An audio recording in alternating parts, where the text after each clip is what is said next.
श्रीगुरुभ्यो नमः। श्रीमद् भगवद गीता अध्याय 3 कर्मयोग श्लोक 26।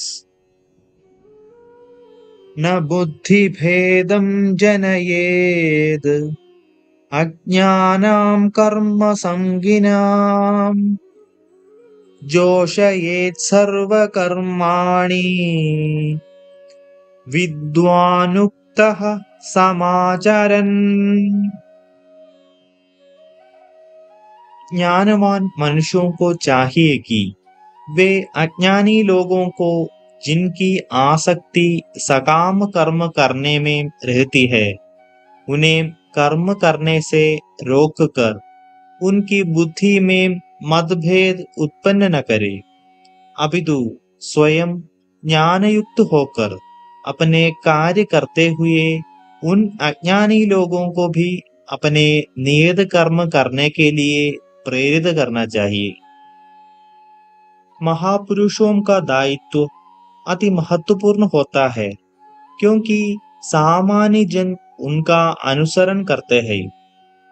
इसलिए श्री कृष्ण यह आह्वान करते हैं कि ज्ञानी पुरुष कोई ऐसा कार्य न करे या कुछ ऐसा न कहें कि जो अज्ञानी लोगों को अधोपतन की ओर ले जाए।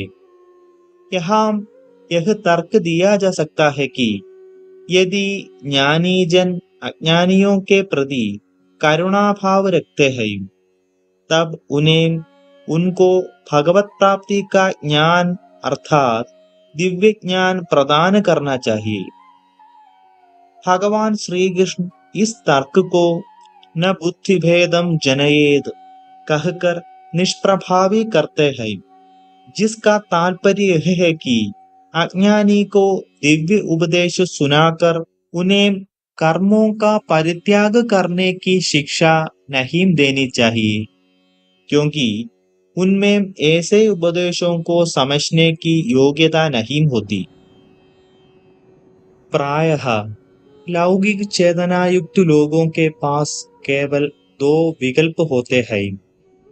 या तो वे लोग सुखद परिणाम की इच्छा से कड़ा परिश्रम करते हैं, या फिर वे यह तर्क देते हुए कर्म करना छोड़ देते हैं कि सभी कार्य अत्यंत कठिन, कष्टदायक और बुराइयों से युक्त होते हैं। इन दोनों में फल की इच्छा से कर्म करना पलायनवादी दृष्टिकोण से श्रेष्ठ है। इसलिए वैदिक ज्ञान के विद्वानों को अज्ञानियों को सावधानी पूर्वक और ध्यान से अपने कर्मों का पालन करने के लिए प्रेरित करना चाहिए। यदि अज्ञानी लोगों का मन विक्षुब्ध और अस्थिर हो जाता है, तब उनका कर्म करने से विश्वास उड़ जाएगा और नियत कर्मों का त्याग करने से उनका ज्ञान नहीं बढ़ेगा। इस प्रकार अज्ञानियों को दोनों ओर से हानि होगी। यदि अज्ञानी और ज्ञानी जन दोनों वैदिक कर्म करते हैं, तब फिर दोनों के बीच क्या भेद रह जाएगा? इस प्रश्न को समझने के लिए श्री कृष्ण इसे अगले 2 श्लोकों में स्पष्ट कर रहे हैं। आगे हम विस्तार से चर्चा करेंगे।